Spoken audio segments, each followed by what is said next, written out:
بسم اللہ الرحمن الرحیم۔ السلام علیکم ورحمۃ اللہ وبرکاتہ۔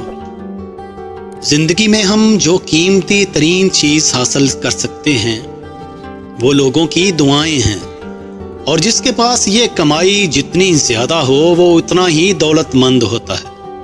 ہر دولت کی طرح دعاؤں کی دولت بھی کمانی پڑتی ہے۔ اخلاق اور احترام کا ہنر رکھنے والے دعائیں کماتے ہیں۔ انسان کے آنسو حصول رحمت کا قوی ذریعہ ہیں۔ آنسوؤں کی فریاد مقبول ہے۔ نالائے نیم شب ہمیشہ ہمیشہ کے لیے مقبول ہے۔ بارگاہ سمدیت میں آنسوؤں کی درخواست رد نہیں ہوتی۔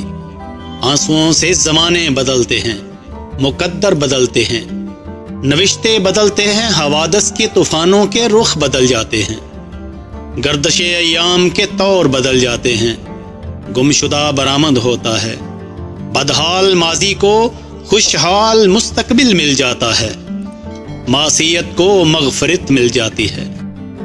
مرد کے لیے اچھا بیٹا، اچھا بھائی، اچھا شوہر اور اچھا باپ کا ٹائٹل لینا کوئی آسان کام نہیں ہے۔ مرد کو اپنے خواب لٹانے پڑتے ہیں۔ اچھا انسان ریاضی کے صفر کی مانند ہوتا ہے، جس کی اپنی کوئی قیمت نہیں ہوتی، پر وہ جس کے ساتھ جڑ جائے اس کی قیمت 10 گنا بڑھ جاتی ہے۔ راتیں لمبی ہوتی ہیں تو دن چھوٹے ہو جاتے ہیں، مصائب آتے ہیں تو یقین رکھیں کہ ان کے حل بھی آتے ہیں، ان سے نکلنے کے راستے بھی بنتے ہیں، مددگار بھی ملتے ہیں، سہارے بھی میسر آتے ہیں۔ اللہ کبھی کسی کو زیرو کنڈیشن میں نہیں لاتا، یعنی بالکل خالی ہاتھ نہیں رکھتا۔ یہ ہمارے نقطہ نگاہ پر ہے کہ ہم ان رحمتوں کو دیکھتے ہیں یا نہیں۔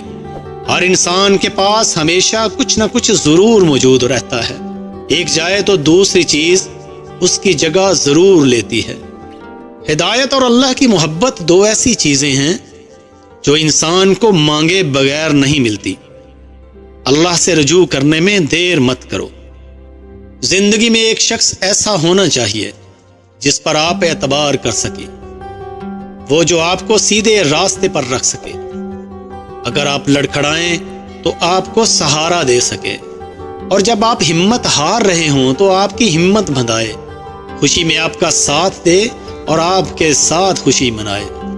غصے اور طبیعت کی تیزی سے بچو، یہ دونوں چیزیں گناہ کی طرف کھینچتی ہیں، اور گناہ آگ کی طرف کھینچتا ہے۔ خود کو خود ہی خوش رکھنے کی کوشش کیا کریں۔ دوسروں کے سہارے پر رہیں گے تو وہ آپ کے پاس بچی کچی خوشی بھی نہیں چھوڑیں گے۔ دکھ بھی زندگی کا حصہ ہیں، جہاں خوشی ہوگی وہاں غم بھی ہوں گے۔ بہتر یہی ہے کہ اللہ کی یاد میں مگن ہو جائیں تاکہ دل کو سکون مل سکے۔